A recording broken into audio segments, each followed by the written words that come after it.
आज हम नए एनएफओ के बारे में बात करेंगे और ये एनएफओ है मिराई असेट म्यूचुअल फंड की तरफ से आया है, मिराई असेट इंफ्रास्ट्रक्चर फंड। इसका टोटली जो भी इन्वेस्टमेंट रहेगा वो इंफ्रास्ट्रक्चर के अंदर रहेगा। ठीक है, तो ये फंड है मिराई असेट म्यूचुअल फंड की तरफ से, Mirae asset infrastructure fund. Fund का ऑब्जेक्टिव की बात कर लेते हैं तो ये फंड लॉन्ग टर्म में आपको कैपिटल एप्रिसिएशन करके देगा। ठीक है, आप अगर शॉर्ट टर्म का नजरिया हो तो आप इस फंड में मत जाइए, क्योंकि ये फंड काफी वॉलेटाइल रहेगा, क्योंकि सेक्टोरियल फंड है। अगर सेक्टोरियल फंड कैसे होता है कि अगर वो सेक्टर चल गया तो काफी अच्छा रिटर्न आपको तुरंत ही मिल जाता है, लेकिन अगर ये सेक्टर नहीं चला तो फिर आपको काफी टाइम लगता है। सेक्टरियल जो भी सेक्टर बेस्ड इन्वेस्टमेंट होता है या सेक्टर बेस्ड जो भी फंड होते हैं, क्योंकि टोटल का टोटल इन्वेस्टमेंट एक ही सेक्टर के ऊपर होता है। अगर फार्मा सेक्टर हो तो पूरा पैसा फार्मा में जाएगा, आईटी सेक्टर हो तो पूरा पैसा आईटी में जाएगा। उसी तरह ये इंफ्रास्ट्रक्चर है तो पूरा पैसा जो भी है इनका वो इंफ्रास्ट्रक्चर के स्टॉक में जाएगा।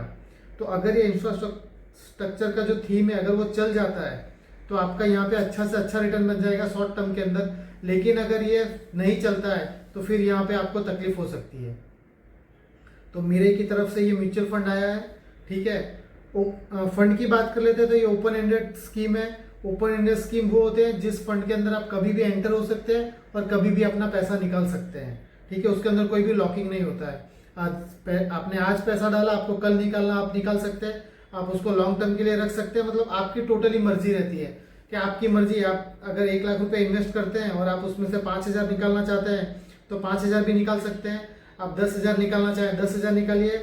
आप 5,000 करके 50 बार निकालिए, वो आपके ऊपर है। आपको पूरा पैसा निकालना, आप एनी टाइम पूरा पैसा निकाल सकते हैं। तो इसे ओपन एंडेड फंड कहते हैं कि आपकी मर्जी हो तब आप उसके अंदर पैसा इन्वेस्ट कर सकते हैं और आपकी मर्जी हो तब आप उसमें से पैसा निकाल सकते हैं। कैटेगरी की बात करें तो कैटेगरी एक थीमेटिक कैटेगरी है, सेक्टर बेस्ड फंड है। और रिस्क की बात करें तो काफ़ी इसके अंदर रिस्क हाई रहेगा।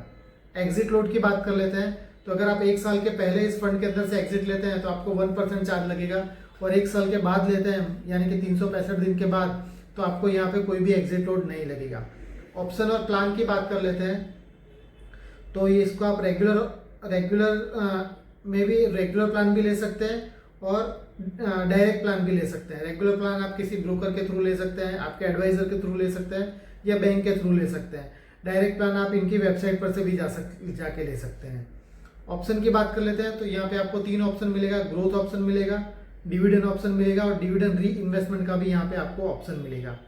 ठीक है, मिनिमम इन्वेस्टमेंट की बात कर लेते हैं तो अगर आप लमसम करना चाहते हैं इसके अंदर तो लमसम में आपको 5,000 रुपये मिनिमम इन्वेस्ट करना है। और अगर आप SIP करना चाहते हैं तो SIP में आप मिनिमम 1,000 की SIP कर सकते हैं। NFO की बात कर लेते हैं तो NFO का जो प्राइस रहेगा वो 10 रुपये रहेगा। आप 10 रुपये से आप इसके अंदर इन्वेस्टमेंट कर सकते हैं। ठीक है, अब फंड कब शुरू हो रहा है तो फंड ऑलरेडी यहाँ पे 17 नवंबर को चालू हो चुका है और ये 1 दिसंबर तक ओपन रहेगा।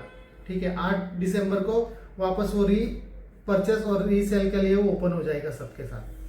तो ये फंड की डिटेल है। अगर मैं अपनी ओपिनियन की बात करूँ तो देखिए फंड में इतना कुछ खास है नहीं, इंफ्रास्ट्रक्चर के ऊपर बेस है। लेकिन हाँ, अगर फिर भी आपको लगता है कि मुझे इंफ्रास्ट्रक्चर के अंदर पैसा इन्वेस्ट करना है तो पूरा पोर्टफोलियो का 5% जा सकते हैं। आपको अगर लग रहा है कि आपके पोर्टफोलियो में जगह है और आपके पास एक्स्ट्रा पैसा पड़ा है तो आप 5% इसके अंदर इन्वेस्टमेंट कर सकते हैं। जैसे कि एक एग्जांपल लेता हूँ कि आपके पास 1 लाख रुपया है तो आप इस फंड के अंदर 5,000 रुपया डाल सकते हैं। 1 लाख का 5% 5,000 होता है। दूसरी बात कि आप इसके अंदर अपना माइंडसेट बना के रखिएगा कि आपको लॉन्ग टर्म के लिए इन्वेस्टमेंट करना है।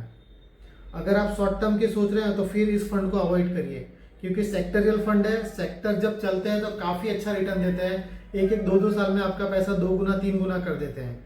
लेकिन अगर उनमें प्रॉब्लम आता है तो सालों तक एक ही जगह खड़ा हो जाते हैं। तो ये आप देखिएगा, आपके एडवाइजर से बात करिएगा कि अगर आपके पोर्टफोलियो में जगह है तो फिर आप इसके अंदर इन्वेस्टमेंट करिए, अदरवाइज इसे अवॉइड करिए। अगर आप हमसे पोर्टफोलियो बनाना चाहते हैं तो डिस्क्रिप्शन में हमारा नंबर है, आप हमसे एनी टाइम कॉन्टैक्ट कर सकते हैं। तो आज के NFO के इस अपडेट के वीडियो में इतना ही। आगे फिर किसी और वीडियो में हम डिटेल में बात करेंगे। Thank you.